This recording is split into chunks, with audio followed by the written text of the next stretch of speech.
sing, but I can't speak. I'm paralyzed when you're next to me, running on dreams, 'cause I can't see how this could be reality. You're holding me close, but I don't know. Do I let you in? Do I let it show? All of my fears and all of these ghosts. All right, happy Tuesday. Welcome back to another episode of Lionheart Radio with your host, Rick Alexander. Again, thanks to everybody that shares this message. If you guys would go to iTunes and give us a 5-star review, it would mean the world to me, just so that we can climb the rankings, get the message out to more people. And then, of course, if you want to interact with me directly, Instagram is the best way to do that, at @RickAlexander_ or at Lionheart Radio. Also, intro music is always provided by Brittany Taylor, and she's at Brittany Taylor on Instagram. Today, what I want to do is talk to you about when your dreams die. I find it odd that in the motivational space or the personal development space, we always talk about going after what we want, but rarely do we talk about how to deal and how to process what we're going through when what we want just does not come to pass. Because it's very possible that what you want in this life isn't going to work out. And I want to add some context and some perspective to the way that you think about things so that you can just have some more peace with that process. Because the first thing to consider is that you only have the capability to decide based on what you know right now. So let's talk about what that means a little bit. So as you're growing up, you formulate all of these ideas and dreams about what you want and what you want your life to be. And that's where our dreams sort of start to take flight. But when you're developing your dreams, you're developing them based on the world as you know it. And what you understand to be true, the more that you learn, the more you realize about what you don't actually know. And so sometimes we develop our dreams when we're very much still just developing ourselves in the world. And so for that reason alone, it's not reasonable to believe that you would have everything figured out enough to give yourself the best semblance of a dream. Now, that's not always the case, but a lot of times it definitely is. You know, the average number of the times that a person gets married in America right now is 2.5. And the reason it's 2.5 is because people don't know themselves until they're about 30 or into their mid-30s. Because you're just changing. And so sometimes you hitch your wagon to somebody and you both grow in different directions, and then you find that it's time to make a shift. And that happens with every single aspect of our lives. Except we tend to cling to the things that we decide that we want in our formative years. And sometimes we just pigeonhole ourselves in one area because we've wanted what we've wanted for so long that to let it go is just too uncomfortable. And so sometimes we just continue to cling, like we'll stay in a relationship that's not working, or we'll stay in a job that's no longer fulfilling. And we just sort of will continue to work toward a dream that we had when we were actually a different person. And so sometimes our dreams die because as we grow into different people, our dreams evolve with them. And, you know, sometimes this is when the universe will come along and just tear something from you that's not actually meant for you. You see it in breakups, you see it when you're losing a job, whatever it is. Like when we go through these painful times and experiences, a lot of times it's because we on our own won't let it go. We've crafted a dream for our life and we just hold on to that dream far longer than it was meant for. Sometimes you can think about a dream like your North Star. It kind of orients you in the world. It gives you a direction to travel. It's kind of got a built-in selecting mechanism so that you say yes to the right opportunities and no to the wrong opportunities.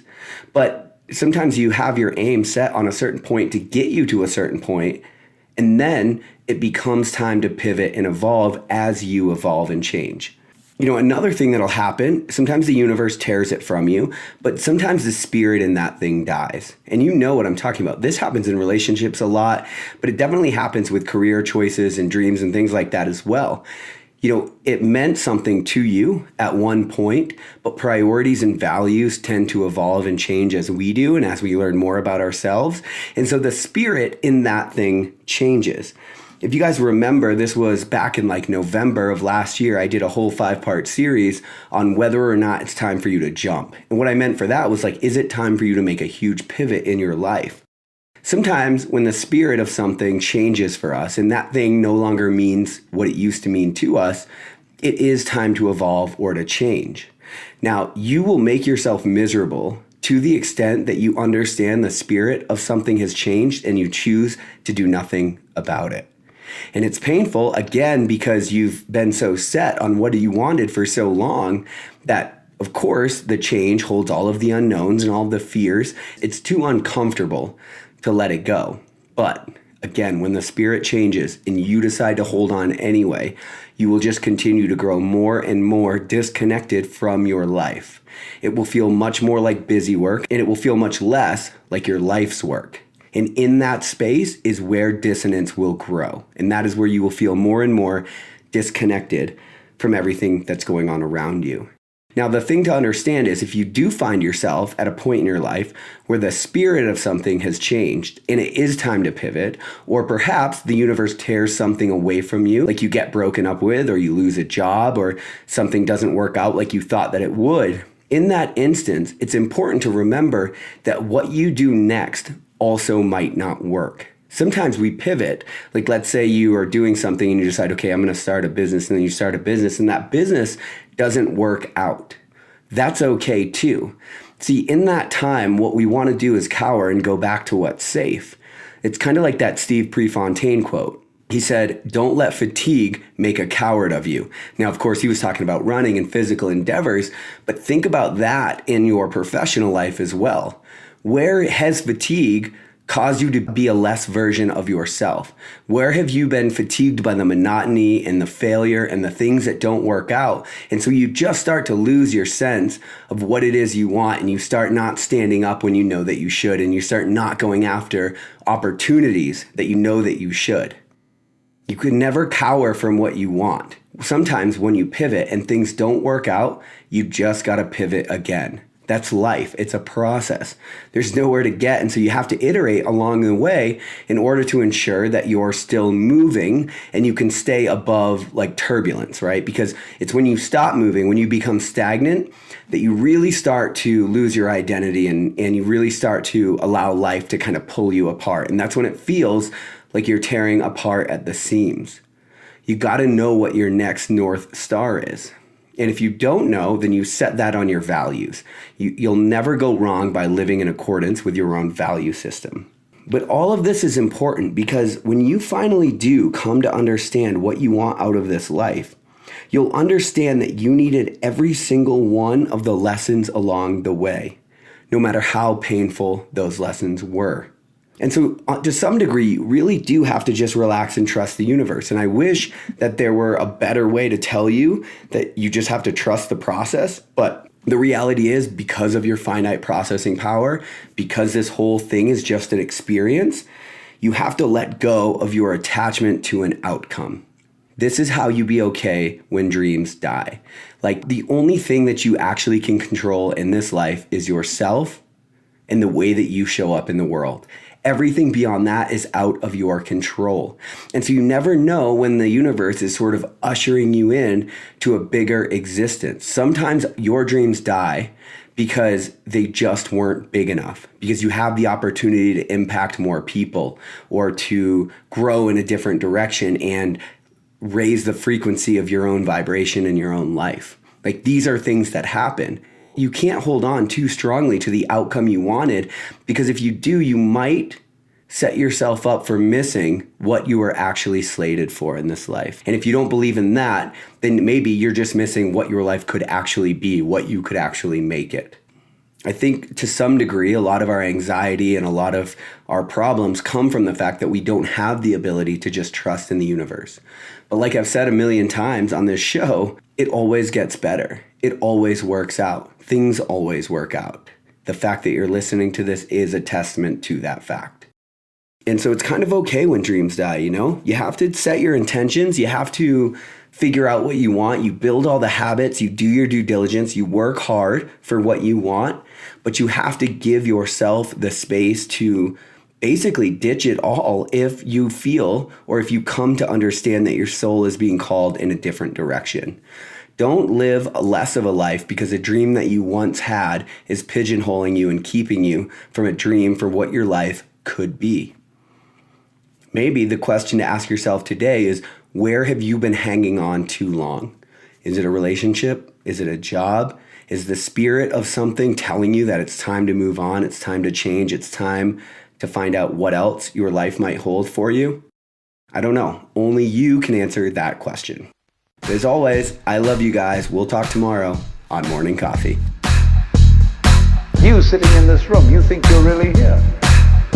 Why, you've persuaded yourself that way. You've acted it so damn well that you know this is the real world. But you're playing it.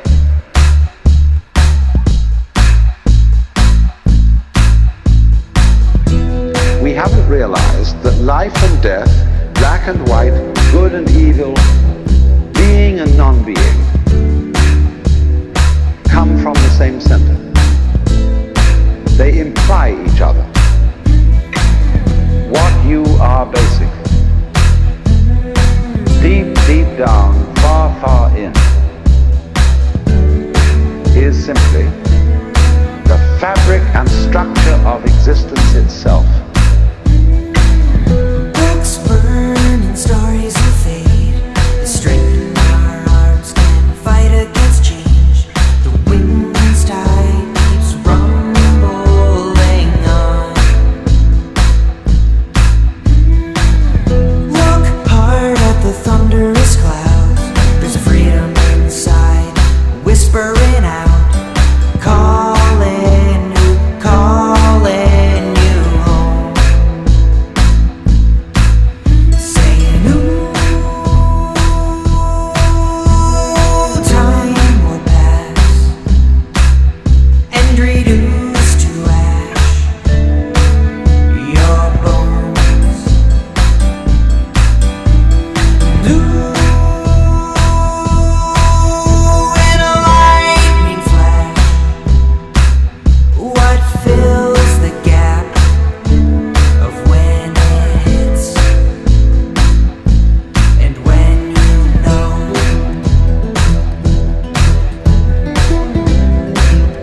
What exists, reality itself, is gorgeous. It is the plenum, the fullness of total joy.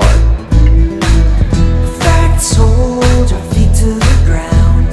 Mind wanders off, chasing the sound of the storm clouds that whispered of home. From in between the truth and what we see, the thunder pulls out what we choose to perceive, echoing the size of our world. Ooh, time will pass and reduce to ash our bones.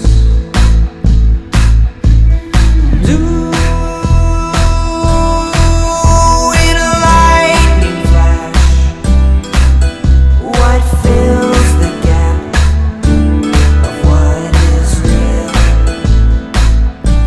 and what we know?